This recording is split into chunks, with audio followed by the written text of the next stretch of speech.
Hello and welcome to episode 16 of Shared Discovery, the show and podcast dedicated to sharing the many exciting and enjoyable aspects of games and gaming. I'm your host, Victor. Today I'm once again joined by Ron. Ron, what have you been up to since last episode?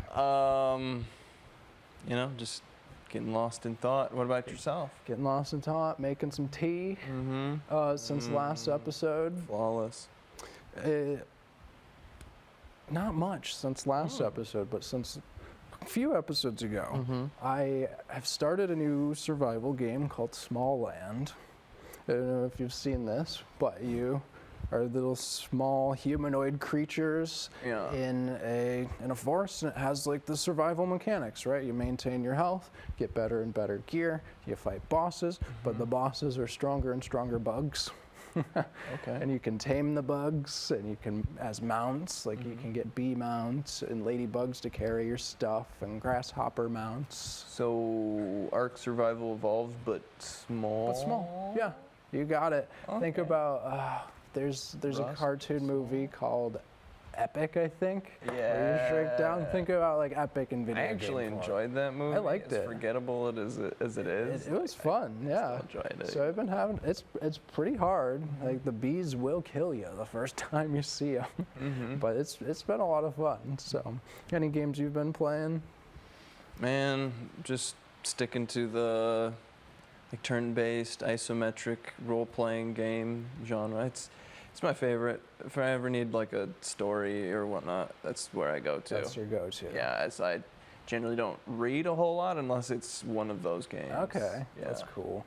And so this is going to be a fun episode too, because we just talked about very different games that we've been playing. Oh, yeah. And so out of the gate, we're going to do a tier list, right? Okay. And this tier list, we're going to be ranking key game mechanic categories, right? If we tried to do just game mechanics, we'd be here forever, right?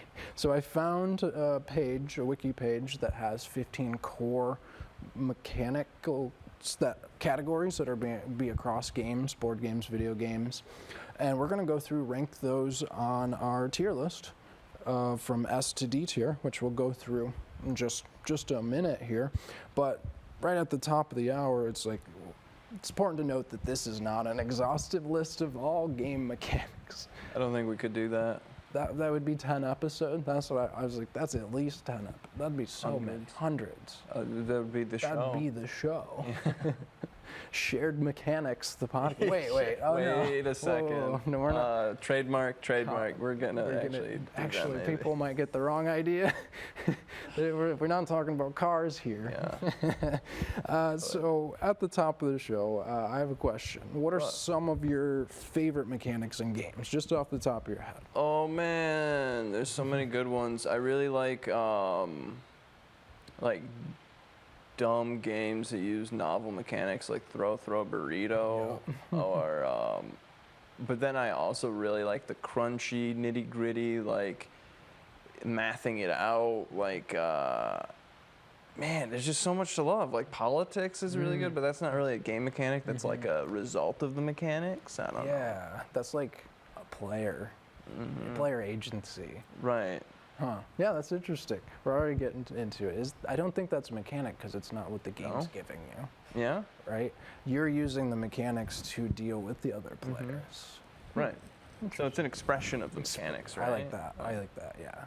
The mechanics allow space and room for politicking. So it's not a mechanic, but it's like a after effect of the mechanics. Yeah, right? I like that. That's a good way to put it. Nice. Some of my favorite probably just like my big favorite mechanic categories, randomness. Yes, you do love your randomness. I do love randomness. How do you think I've played Diablo and ARPGs so long? Random loot, random stats, stuff like that, right? Or Terraria, one of my favorite games, where every seed is just random, every world. So the casino is S tier for you? No, I get my gambling out in video games. Have you been to the casino? I've been there, but I didn't stay. The games suck. They aren't don't fun have games. good games. They're to get you hooked and spend money. Right. Like, why would I do that when I can spend $10 on Terraria one time? And then anytime there's a game of skill at the casino, it's like, I'm not going to play it because it's boring, like poker or like. And if you get Texas too good Hold'em, at it, blackjack. they'll kick you out Yep. because you're making too much money off of them. So what? That's not fun. It's not fun. That's not fun at all. No, so I like randomness with agency also, because you think about the casino, that's just straight randomness. Until like every 20,000, it'll do a payout, right, Yep. to keep people hooked. So, yeah. So, what are mechanics, though? Is I think we should talk about before we start here. We should probably define Wise. them. Very wise. What is the, and there? When I was looking through this, there is no one accepted definition, as it goes with theory. Yeah, I feel like that's any philosophy. theory. But the one that I really liked here that I think will guide us for this episode is, in tabletop games and video games, game mechanics are the rules and procedures that guide the player and the game response to the player's moves or actions. Okay. So I really liked this definition because it talked about how how the game is going to respond to what you're doing, and it's like this back and forth pushing. Conversation. Conversation with the game. So I really liked that definition. I think that'll just guide us as we move into these 15 categories. Yeah. So I thought the tier list is going to go from S tier down to D tier, and it's going to be based on how much we like the mechanics. And so S tier is going to be, you love it. Every game you play, you want it to have it. You're always looking for it. That's S tier. Like, boom. There's gonna be some easy ones that I was going through this, like, that's a raw S tier. And there's like, I went through and like, that's an S tier for me. For sure. Then you have A tier, which is just below that, right? Where you love it, you're happy to see it, enhances the experience, but it's not absolutely like necessary to be there, like S tier. So really, really highly rated still though. Then below that you have B tier, a little bit more middling. You're generally happy to see it, Okay. but it's not necessary. And I put it here that it enhances the experience if it's done right for you. Right? It's not a mechanic that you're always like, oh, I'm so excited. I need this. It's necessary. But if it's done right, I need a burrito to throw. I need it. We don't have to play burrito throwing games every time we play. Need a burrito throw. You need it? Yeah. That's S tier for it? Yeah. It's like in this dark political like thriller. I need a burrito. You need a burrito. Okay, I love that. All right, S tier. Write it down. War of 1812 with a burrito. Okay. Sorry, I'm just With a burrito. brain rot. Go on. Yeah. Burrito rot right there. Burrito rot. Really. So that's B tier. Generally happy to see it. Then you have C tier, which is pretty indifferent. It's fine. It's not necessarily good or bad for you, and you're not really looking for it. If it's there, it's okay. But that's kind of the indifferent category. Yeah. And then you have D tier, where it's like, I don't really like the mechanic. Even if it's done right, it feels like a drag for you. Yeah. I didn't put E or F tier because I personally don't think that a mechanic will reach that level. Right? I think mechanics can be done in a way that even a player that just doesn't like them can get through them if the rest of the game is done well. Yeah. So S through D tier, D through S tier, whichever way you prefer. Sounds good. So we're going to get started here with pretty straightforward mechanic. This is just right over the plate. Yeah, this is right over the plate. Turns. So, in general, people know what turns are, but I think it's important to read the definition. So, a turn is a segment of the game set aside for certain actions to happen before moving on to the next turn, where the sequence of events can largely repeat.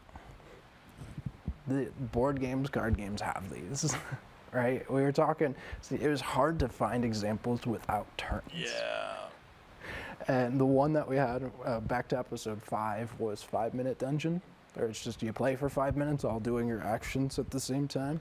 Yeah. But otherwise it's like turns provide structure for the game. Right. Like even tag has turns. Like it's your turn to be tagger, it's your turn to be taggy or whatever. And 5 Minute Dungeon. Like usually stuff on timers doesn't have turns. Yeah, exactly.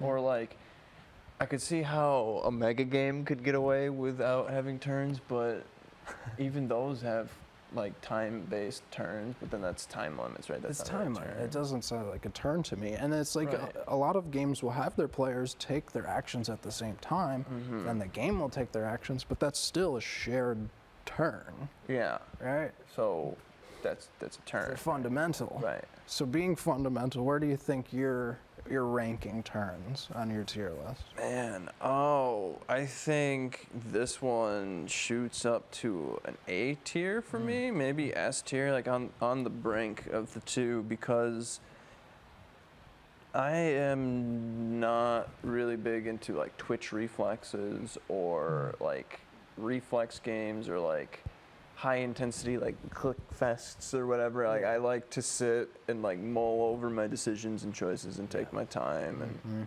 I'm very much a turn-based player, turn-based video game player. I don't play shooters, generally Sure. speaking, unless it's like Deus Ex. Yeah, call me a picky like elitist or That's okay. whatever. But You can be picky with your yeah, your shooters. I've never really thought about turns much, but the more I think about them, the more I like almost require them in my games. Really? Because I suck so much at real-time I games. see. Yeah. You like the ability to plan.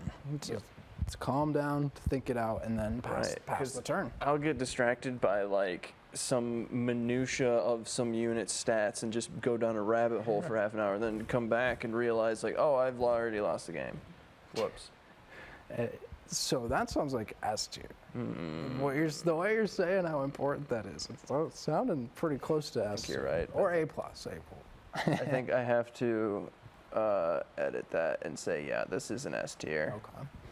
I Like think too many turn-based games. I think, yeah.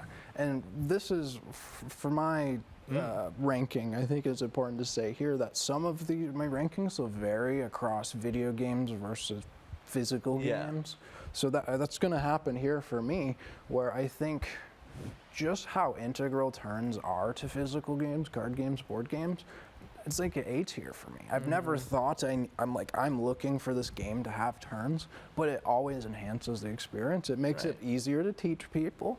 It makes it easier to get started, and it adds this comfort for consistency. So A tier for board games, and then I think it's actually not S, B tier for video games, because I think the video games I play with turns are fun, but I don't play many of them. So I'm happy it's there, but I don't play many of them. So I think that's where turns land for me. So I thought they'd be way lower for you, man. really, why is Yeah. that? I don't know. I just always think of you playing like what is that, Battle Right and stuff like that. Those kinds of games that are like Yeah, the MOBAs, the battle arena games. high intensity. It's like, I think they probably would have been C tier until recent years when I've started playing more deck building games. Okay. Because I've really had a lot of fun with like Slay the Spire online, or like Inscription games where you have turns. It's card games, so I think that has brought it up to B tier for me. Excellent. Good to hear. Change over time. Yeah. All right. All right. So up next, action points. These control what the players do on their turns in the game by allocating each player a budget of action points. These points may be spent on various actions according to game rules, such as moving pieces, drawing cards, and collecting money. So yeah, action points kind of really, it's really hard to avoid them. I feel like It is hard. Yeah. it really is. I'm not a big fan of action points in board games, Okay. just because I think that's resource management. That's just like an economy. Sure. Just like smaller scale, and then like you manage those points, those action points, and how they're spent and used and doled out during the Yeah. turn. So like, I don't know. It's a tough one for sure. It's interesting because what I think of immediately is the mana system in Magic. Mm-hmm. Those are your action points to spend on cards throughout the game. And I'm like, It's kind of annoying sometimes, but it also, when it hits, it hits. When you get enough mana and you're flowing, it Yeah. feels really good. Right. So I think because it's not just like, are these really highs, I think that puts it into B tier for me. Okay. I'm just like, yeah, like sometimes I really like it when a game is just like, I guess I'm getting this kind of confused with action points and action selection is different, right? Action selection, I think, annoys me a little bit more, but action points usually feed into action selection as a mechanic because it's like you choose that action X amount of times. In Scythe, you do it once, top, bottom action, whatever, right? Yeah. You can get extra actions from doing that, but for the most part, you get one action. Yeah. And action economy is just like turns. It's so like ingrained. Every time I think of a game, like that I play, war games mostly, it's always there. Okay. Yeah. That's interesting because I'm thinking about Root. We just talked about Root. It has action economy. Yeah, think about the action points and selection conversation you're having. The cats have 3 action points to spend on these lists of actions. And that was frustrating. Right. But the other side, the Vagabond, they get more action points by getting more gear throughout the game, and that feels really good. Yeah, it creates like this feeling of constraint and release, depending on how like rich in action points you are versus how poor you are. And I think I put it in B tier because I think the high highs outweigh the low lows for me. Okay. That's what keeps it out of C tier for me, personally. What about you? What do you think? And I think this is probably across video games and board games for me. Man, I just cannot get away from it. But again, like turns, I don't look for it. It's usually pretty fundamental in the stuff I play, so I'm putting it at B tier. B tier? Yeah. Solid. Solid B tier. Yeah. All right, this is a fun one.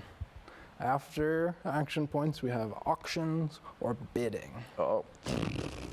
That's D tier for Ron. It sounds like. And what's really funny though is like Root is all about like bidding for rule of clearings and stuff like that. I hate it. You hate it. It Okay. so much. So to define it, some games use an auction or bidding system in which the players make competitive bids to determine which player gets the right to perform particular actions. Oh my god! And bidding systems make me want to die. Yeah. The first game I thought of was Bargain Quest behind me here. Oh my god. Where each round you have to bid, you put in an item of higher value to see of a certain value, and the highest value determines the turn order. Makes me so anxious. It's so stressful. Because I swear, I'm just like, I'm going to put in this number, but I know I'm not going to get it. Somebody else is going to outbid me every time.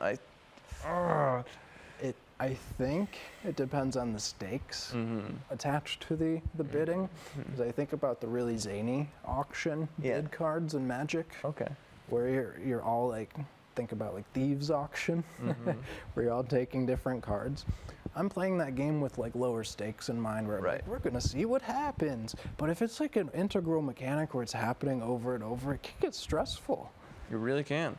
And like there's some games that are just purely based on like bidding or auctions, or it'll have an auction, and on your turn you can buy things from the auction, and it's all like knowledge and everybody knows it. And it's like Concordia has a little auction or whatever that you can auction cards from, and bidding mechanics, usually you can say like area control stuff is a bidding mechanic because you're bidding for control of that area, right? Yeah.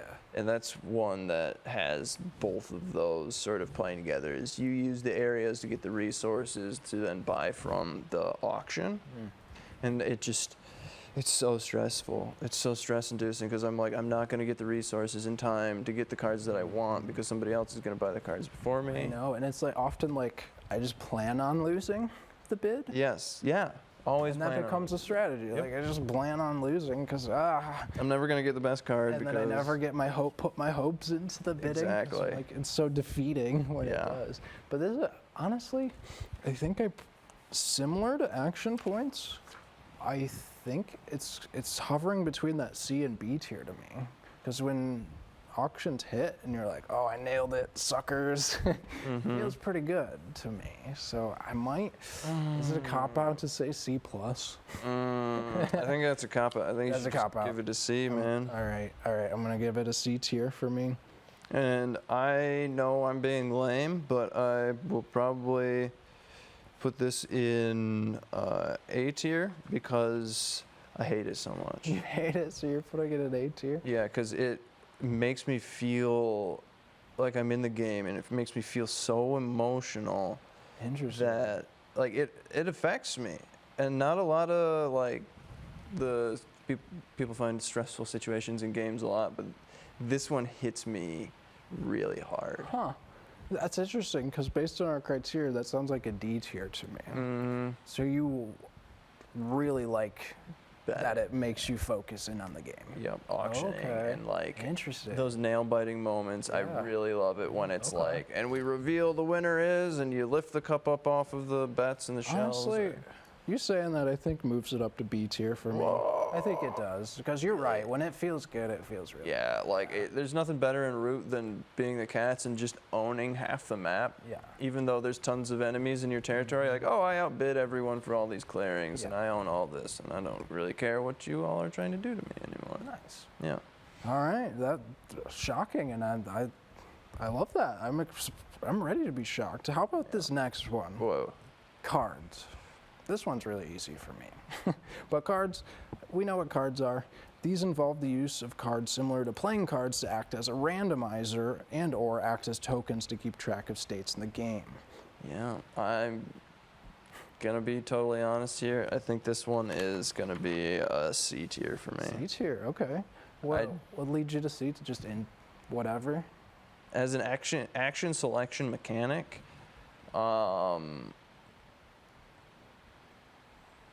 cards in general, just put them on a board and I can select them. Like action points, Yeah, you know, like why have cards when you can just do action points? sure. And there's a lot of games that I go, why did you do cards when you could just have a board game Yeah. that you just pick an action? But like, yeah, for some games that doesn't really work, right? Sure. But like, I don't know, cards, take them or leave Just them. kind of take a leave at C Yeah. tier, indifferent. Yeah, I don't really need them. This is a hard S tier for me. Yeah. Do you hear the randomizer word there? Oh, dude, cards is where it's at. Cards. I love cards. They feel good. Feels good to get a bunch of them. I love cards. If you, If you've been listening to the show, you should know this by now. yeah, if you want a engine that's a little bit random, you can't beat cards. I love them. Yeah. They're so good. And it's like we were talking about in last episode how much I loved Gwent. It's like there were cards in this game. Yes. Witcher is so much better now that there's a card game. Yes, in it here. is. Yes, So, it is. Easy S tier. Easy S tier for me. Okay, this one, I'm really interested to see where you land on this one. But capture and eliminate. Oh. In some games, the number of tokens a player has on the playing surface is related to their current strength in the game. In such games, it can be important to capture, important goal to capture opponents' tokens, meaning to remove them from the playing surface. And they also said that in video games, this can be expressed as a kill count, reflecting the number of pawns eliminated during the game. I feel like I think I'm gonna guess where I got my guess locked got a in guess? for you. You got a guess? Yeah, I think I know where you're gonna be. What's your guess? No, you gotta tell me. Oh, okay. I can't You can't? sway you. But you're gonna right? change your guess. I'm not gonna change. I'll write it You're down. not gonna write it Ready? down. Okay, Don't- so I'm not looking. Don't look. So capture and an elimination is probably like, I don't know. You shocked me with the auction though, so I'm probably wrong on my guess. really? I find auctions really painful, but really interesting. Okay. Capture and eliminate. I don't think a game needs this in it. I really like capture and eliminate. I think Kill counts is an interesting way of expressing it. But like, yeah, That's capturing lots of territory, lording my wealth and my victories. Yeah. This is S tier, I think. That's Oh, he S called tier. it. I called that. He called it. Called Yep. it. This is S tier. I love being the king in the castle. All right. King in the castle. We know that about Rob. Yeah. We know that. Come on. This one's hard for me. I think I haven't played shooters in a long time. Magic has a lot of elimination. But in Magic has a lot of Removal, yeah. elimination. So I'm like, this one might be one that's different across video games to board games for me. I think it's probably A tier for board games because it feels good removing pawns, feels good destroying people's things, but I'm kind of leaning towards a C tier for video games, but I don't know. Yeah. No. Because for me, video games, Yeah. I really like playing narrative-driven video games, Yeah. but my board games are all like war, conquest. No, this is a Boring lot. history.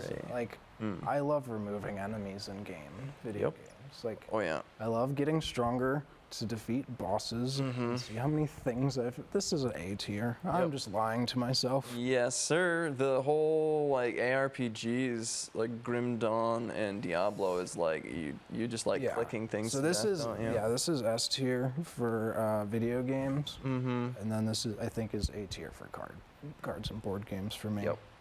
I like that. Okay. All right. Tell us the next one, Ron. What's the next mechanic? This one highly divisive. About to hear some Really? groans Okay. through the internet right now. Okay. Catch-up mechanics. Yes. Yes.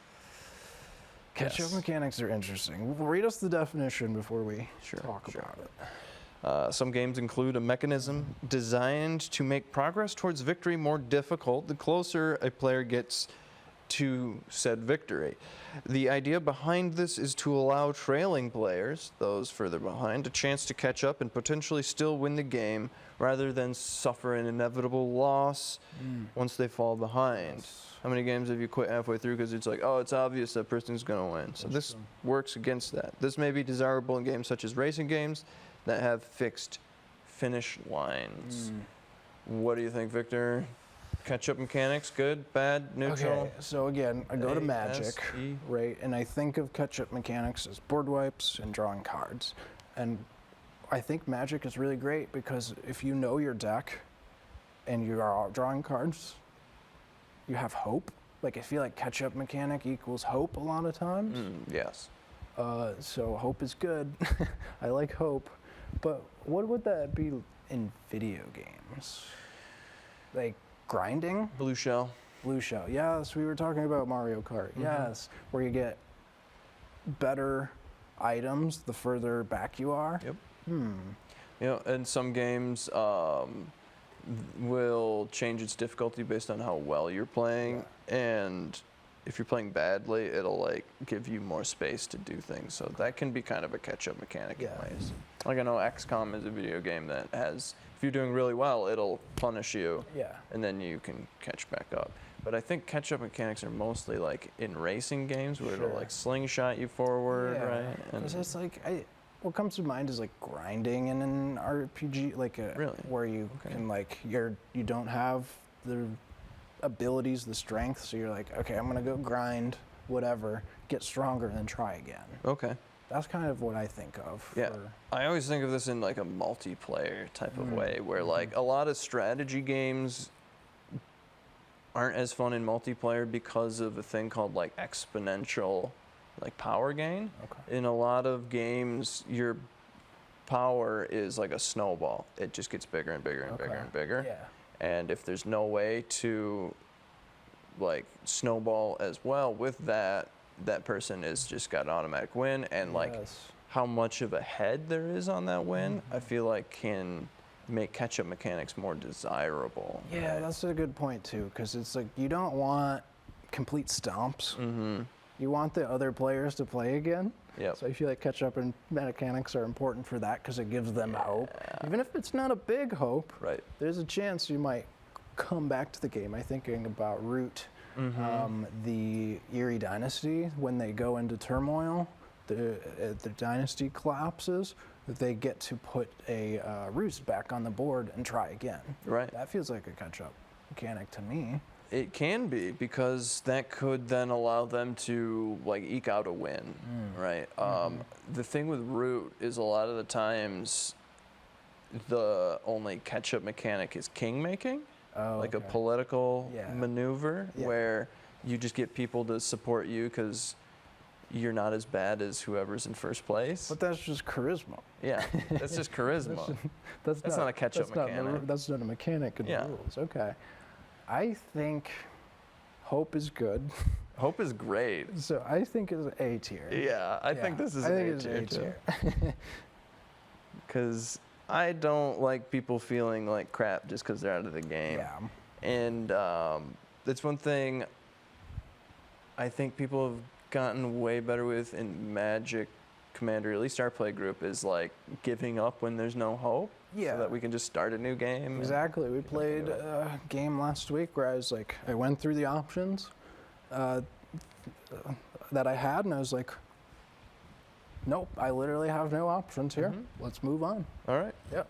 And so that can save time, you know? Yeah. If I completely know my deck and I completely know what needs to be stopped, boom, there's no hope. Moving on. Right, so that way we've created a social mechanic to get around the fact that there's no catch-up mechanic. But it feels good if I do know my deck has a teeny little hope. What are the most memorable games when I draw the golden pig? Right. The penny from the sky. The one that will win it all. The one that'll win it all. It doesn't happen often, but it does happen. It does. Yep, A tier. Easy. A tier. All right, Ron. Yep. I want you to guess what this one's going to be for me. Dice. Dude, you hate dice, don't you? Math cube. Math rocks. Oh, I hate them so rocks, much. yeah. It's not like we have some right here that belong to you. Or there behind you. Wait, you got some over there? I gotta put some out there. Yeah, easily. Are those mine or are those yours?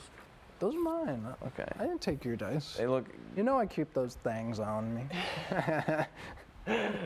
They look adequately jank. I appreciate that. Absolutely. They've been collecting them one at a time for years. I have one die that... No, I'm not going to tell that story. Anyway, moving on. Oh, we know dice. They have like 3 to 100 sides. And Astrogales, yeah. we had a whole history episode where we talked a lot about ancient dice. Go check that out. I'm just going to say it's an S tier. Easy. Whoa! I love dice. It feels good. It feels good to weight in your hand, rolling them. You know this. Come on. And I think I'm gonna come in with a perspective that, yes, as a wargamer, I love me dice. Yes. Simple as, but the Eurogamer in me is like, we don't need dice. Get away. Take Scythe, for example. Yes. Yep. We don't need dice. Where we're going, there are no dice. There are no dice. Don't bring those with you. Oh, that's random. No, thank you. Get that away from me. All right. Where does that land with you then? So I like determinative games when it comes to like certain things. Like Concordia is an economic game, and I really like that the only people you have to blame is your own inaction and everybody else screwing you over. Yeah. And there's no dice. There's no like, oh, if it would have landed differently, like in Risk, it's all dice, right? Like two extremes. Yeah. No dice, tons of dice. Warhammer is the same thing. It's like, you're there for the story. You're not there to win. Yeah. So don't think you are, or else you'll be disappointed. Sure. Because that's not, it's an experience. Yeah. Dice don't offer you like concrete answers. That's true. They just give you questions. Give you a chance. Yeah, a chance. Think about D&D when it's like, there's always a chance that I'll beat this guy that's higher than me. And it's narrative focused, right? And like when you pull out a random deck in Magic and we start flipping coins and rolling dice, nobody is there. Well, somebody might be there to win and they're very angry, but everybody is now there to be like, oh my goodness, oh, no. I hope I get lucky. Yeah. Not, and like a lot of the more stodgy, like there to win stuff starts falling away because you're just like, well, if I get a good result, I'll win. Oh, yeah, yep. All right. So, Eurogamer Ron, where do dice land for you? Dice, not really necessary for me, man. Good to see. So I'm putting this one at a B tier. B tier? I loved it. Okay, this one, well, first, I'm going to leave this here. So the tier. Cribbage. I hate cribbage, and that's Okay. just dice, but with a deck. Okay. You don't like cards? You don't like dice? I don't like. Get out of here, random you shit. Euro I gamer. don't like random stuff at all. We balance out, okay? Mm-hmm. All right, engine building. Engine building is a mechanism that involves building and operating a system to create a flow of resources. In engine building board games, the player adds and modifies combinations of abilities or resources to assemble a virtuous cycle of increasingly powerful or productive outcomes. Engine building, Ron. What are you thinking? So satisfying. So sad. This is my Magic the Gathering deck building, like, in a nutshell, is engine building. I don't really care a lot about, like, a lot of the fluff and nonsense and stuff. I just like to have weird machines that I can You're a crank. Like, Timmy. look what it does! We look talked what it about does." that. Yeah. No, wait. Am I? Johnny, you want to you want to put your cool engine together. Yeah. And I want see- to do my thing. Yep. Mm-hmm. Very true. Yeah, and a lot of Euro games are about building engines, and that's what I like about them. Okay. And dice games kind of don't really feed into that a whole lot. I don't know, the World of Warcraft board game is kind of like an Yeah. engine building, dice building kind of a Yeah, game. dice, right?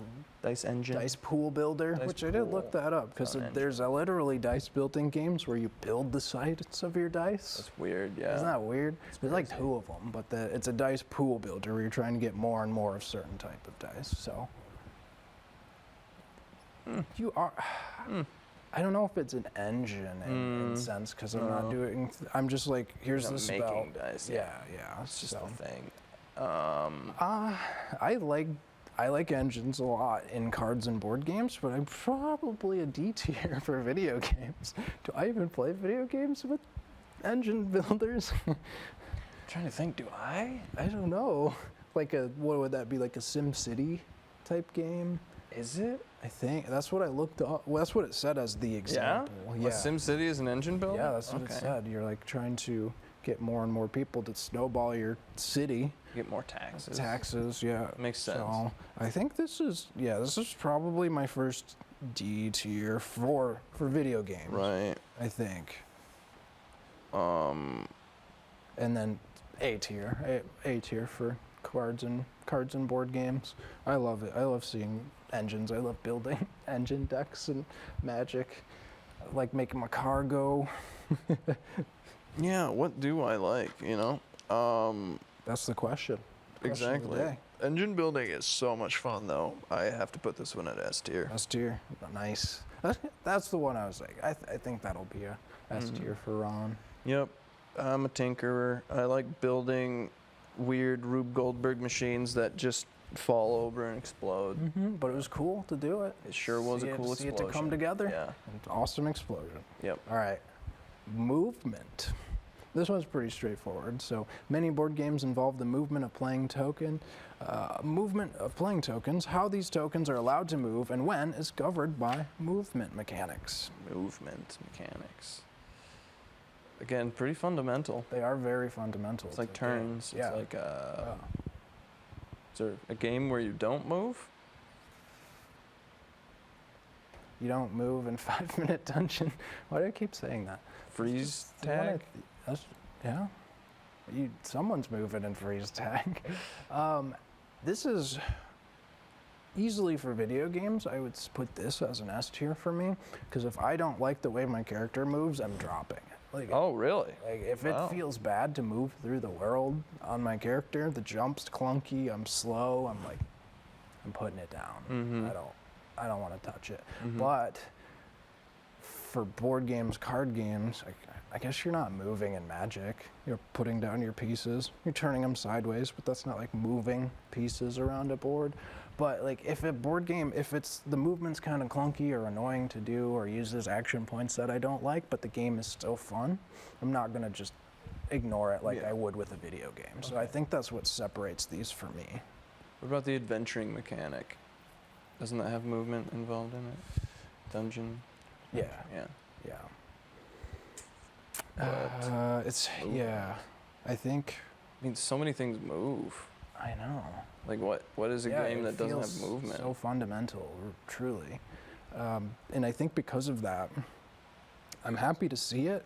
And if it's done right, it enhances it. But I'm not like ecstatic. I'm not like an A tier about it, you know. So I think that puts it in a B tier for me. I guess poker, you don't move anything on a board. True. You just play cards. What about like dominoes? Dominoes, Think games like that. train dominoes. Train them? You do. You move the train. Okay. Huh. Dominoes. Movement. I'm putting it in B tier for video game. No, B tier for board games for me. What are you thinking? What are you leading to for movement?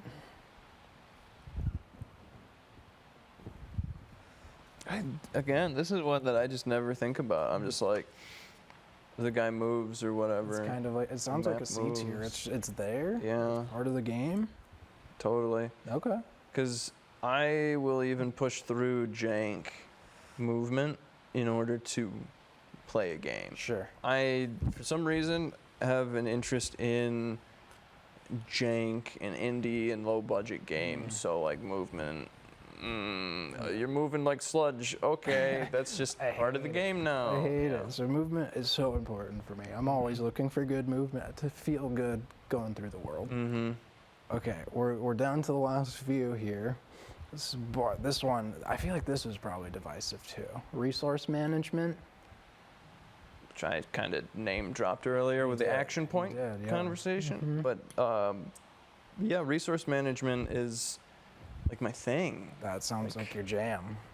I should be in logistics because, oh boy, do I really care about getting barrels to places. Barrels to Yeah, Brass Birmingham. It's a game about like shipping goods. Okay. And it's one of my favorites. I love that game so much. Nice. It's just Down to trains. try it. Yeah. What's Yeah, that? I'm down to try Yeah? it. Yeah. Yeah, it's I try every game. a game. It's a game. I don't think it has movement in it. Oh, interesting. There's another one with that one. Movement of goods. Movement of goods. But like the oh no, you're moving that's pieces on the movement. board. You're still moving. Putting pieces Yeah. on the board, Mhm. right? And you're moving resources around. Yeah. So that's movement. Yeah, Technically. absolutely. But yeah, resource management, I'm putting this one as like I look for this. I love this is an S tier for managing me. resources. Okay. It makes me feel so good when I'm like just throwing around like money or like barrels or like what have you.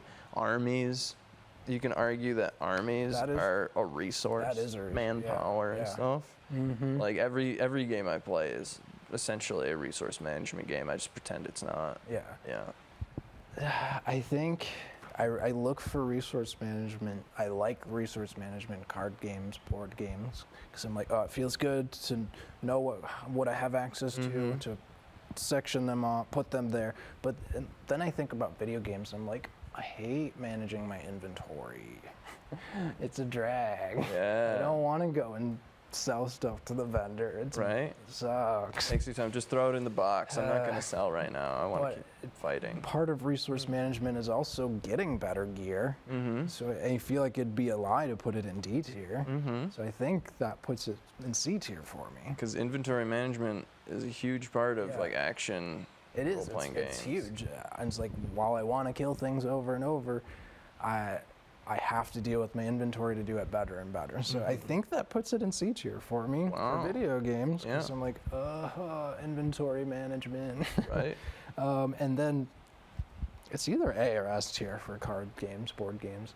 Wow. I really like it. Yeah. I really love managing the resources, the money, whatever it is for the game. Some of the examples that were given were like tokens, money, land, natural resources, human resources, game points, whatever it is. Mm-hmm. I dig it. So I'm going to put A tier. I don't think I'm always looking for it, but I think it's A tier for me. I'm always looking for it. Even when I trick myself into playing a role-playing game, for the story, I'm secretly like counting all of the healing potions and the fireball scrolls and like, you know, trying to utilize all my resources to the best of my capabilities and maximizing that. I think about D&D, and I'm like, ugh, I even have a bag? Ew, no. Yeah, we cut out a lot of the. Why do these spells have components? We ran into that last time. I'm like, oh crap, I can't use this right now. Yep. Components? Ew. Okay, I'm changing my spells. DM, can I change my spells to ones without components? Ew. So yeah, I think that puts it in a C tier for me. Because I do like it in a lot of ways, but I hate it. I think the hate outweighs a lot of that. Yeah, So and- C tier. I mean, spell slots as a wizard in Dungeons and Dragons is pretty annoying. Yeah. So, Yeah. All right. How am I supposed to know what spells I need ahead of time? Come on. How am I supposed? Yeah. How am I supposed to plan ahead? It's not like a thing I can do. Oh, come on. I want to be a barbarian. Yes. And then I'm always planning in the now. Exactly. I know what I can do. Oh. All right. Risk and reward. Some games include situations where players can press their luck in optional actions where the danger of a risk must be weighed against the chance of reward. An example of this that stands out to me immediately is Risk of Rain. They have chance shrines where you can put money into it and you have a chance of getting an item, Oh. but there's a pretty high chance that you don't get that item. So you can throw away your money, which is integral to the game because that's how you survive as the difficulty keeps scaling up because it's a roguelike shooter where the difficulty scales Yeah. as time goes. That's like there's the chance shrines, and I see those and I'm like, not right now. I'm doing good right now, okay? Stay away from me. Or I'm like, I'm not doing very good, sure. It kind of sounds like a catch-up mechanic sometimes. Can be. Can be, yeah. Risk and reward. What do you think? Yeah, it feels like risk and reward is really important to just play in general. It's like if you're not risking something in the game, right?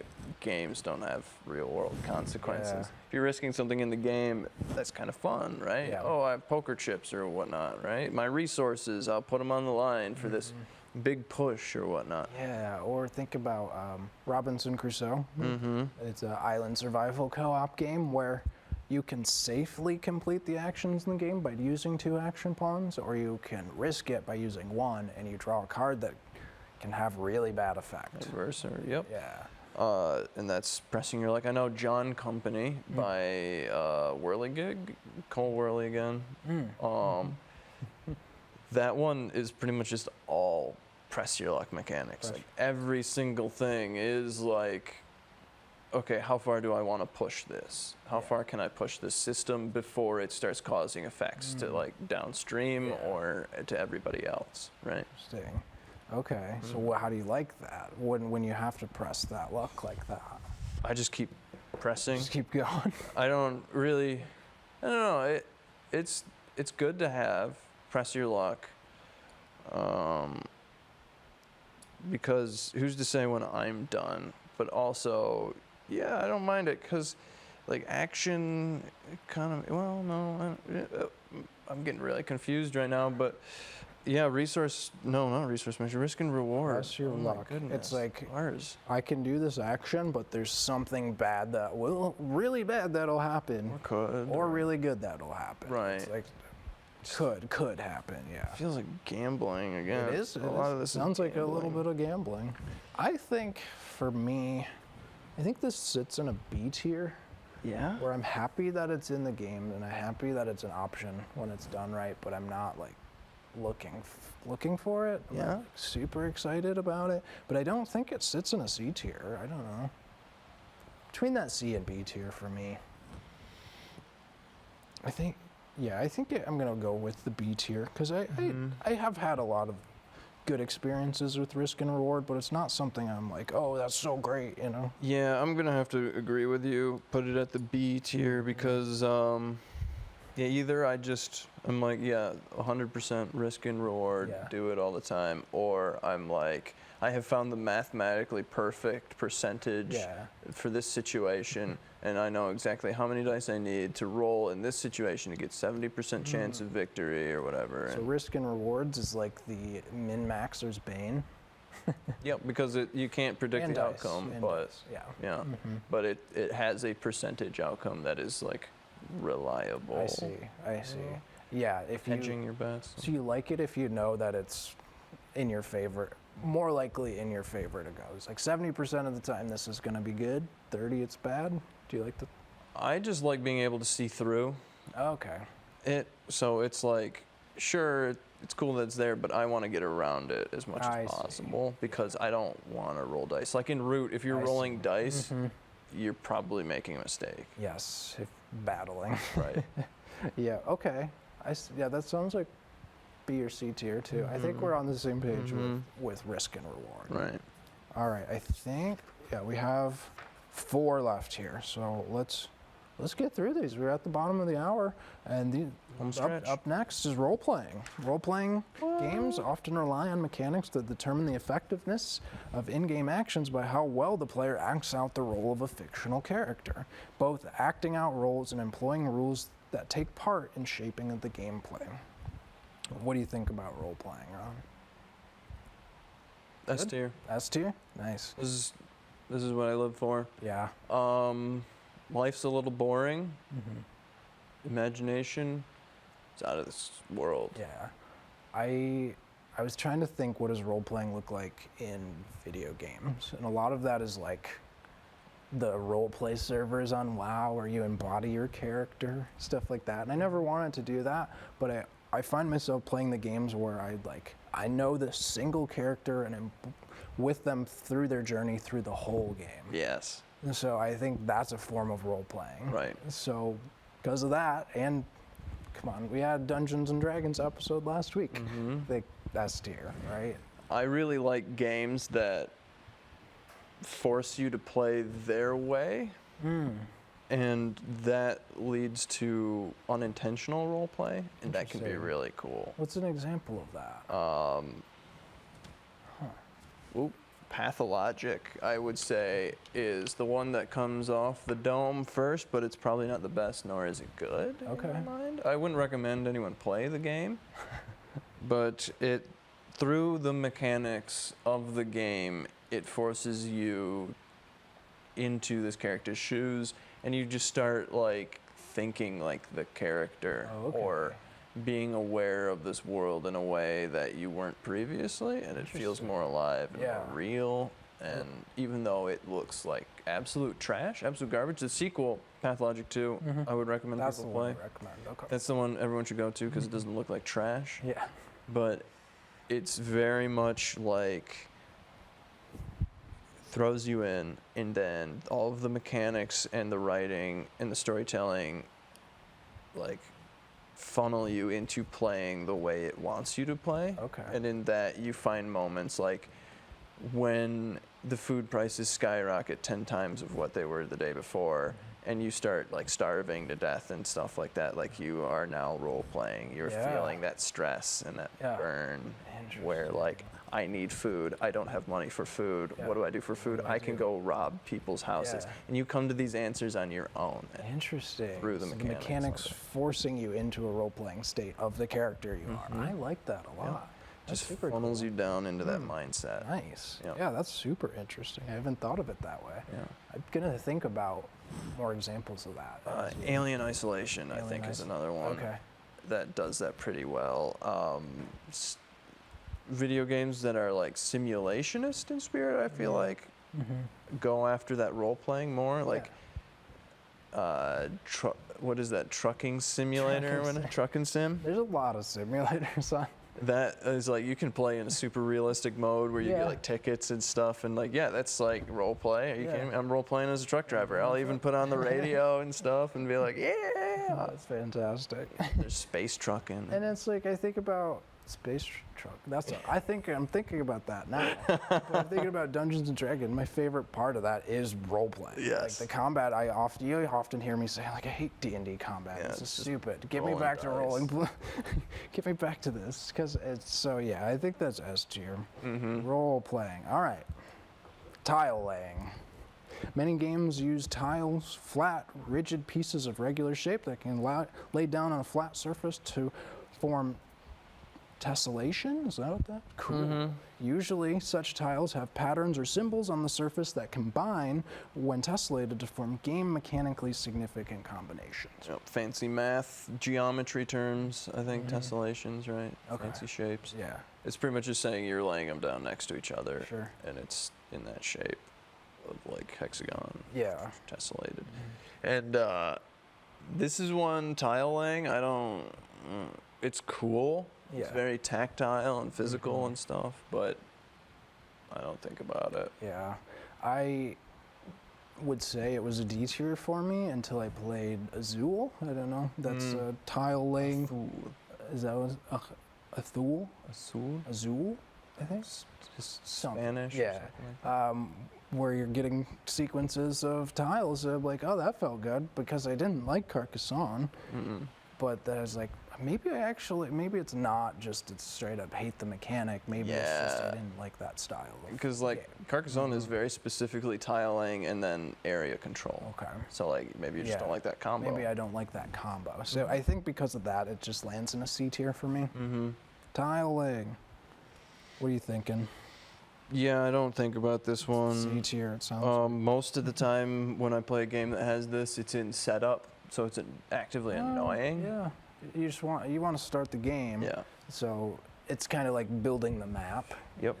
As an example of that. Even in Mage Knight, it's like cool that I'm discovering new places, but this is annoying that I had to set up this stack in this certain way, and like, and then what in Undaunted, the tiles in that is just like you have a pile of tiles and you need these 5, so you just are sifting through mountains of tiles, and it's not fun. No. So I'm putting this at a C. C tier. Nice. Or not nice. Okay, 2 to go. We have two that we'll kind of go through pretty quickly here. I think this next one, I'm curious where you land on worker placement. Yeah, worker placement. This one's tough because it's kind of like an action selection. Again, like an action point system. But it's specifically with like dudes. Yeah. Right? You have a certain number of like assistants you can send into the market to buy coffee or whatever, right?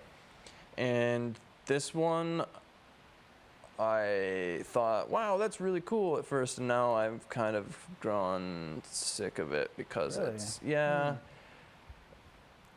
I get like it's limiting your actions and like your scope of field, and you can only do what the workers do and stuff, but like, man, I really do not like worker placement. Like if that's all it is, I'm not about it. It's got to have something else pushing it along. Okay. Like what is it, Lords of Waterdeep? Yeah. Is purely worker placement. That is just worker placement, the game.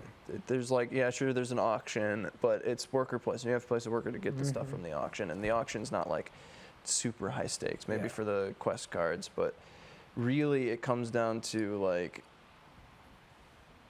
I just feel as it's boring. It's like, I place a worker, okay, I get the 2 orange cubes or whatever, and then I have to wait for everybody to go around, and then I have to do that, and it just doesn't feel rewarding to me. Okay, pretty low for you. Yeah, worker placement for me is definitely like D tier. First, we got a D tier out of them.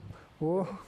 My first tier. We each got one. That means we're not doing too bad here. I think for me, if I had to place video games, it's probably D tier. If it was card games, board games, B tier. It's I've had fun with it. It's okay. Yeah.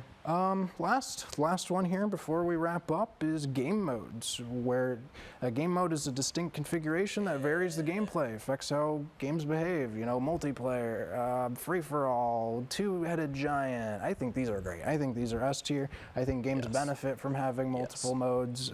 Boom, easy. Giving you the poetry snaps right now, because what you're saying is just music to my ears. More options, more ways to play the games you love. It's better. Yeah. It's more is better in my mind, especially if it's already good. Exactly. If it's already a great game, like, let's try it different ways. So, all right, that wraps it up, Ron. Yeah, this was a lot of fun. Best We blew through these 15 mechanical categories. Hopefully, maybe we'll do this again later. Maybe we'll get some lists of actual mechanics in those categories. I think that'd be fun. That would be a blast. As we wrap up, send us any questions or comments to our email. We'd love to talk about mechanics with you, and that email is shareddiscoveryshow@gmail.com. And as we sign off, I want to say thank you to BCTV for allowing us to put on this production. Awesome. And thank you all for joining us out there on episode 16 of Shared Discovery. Make sure you have some fun, play some games, be nice to each other, and Ron, sign us off. Riches must be divided, but real wealth can be shared. Thanks. So long. So long.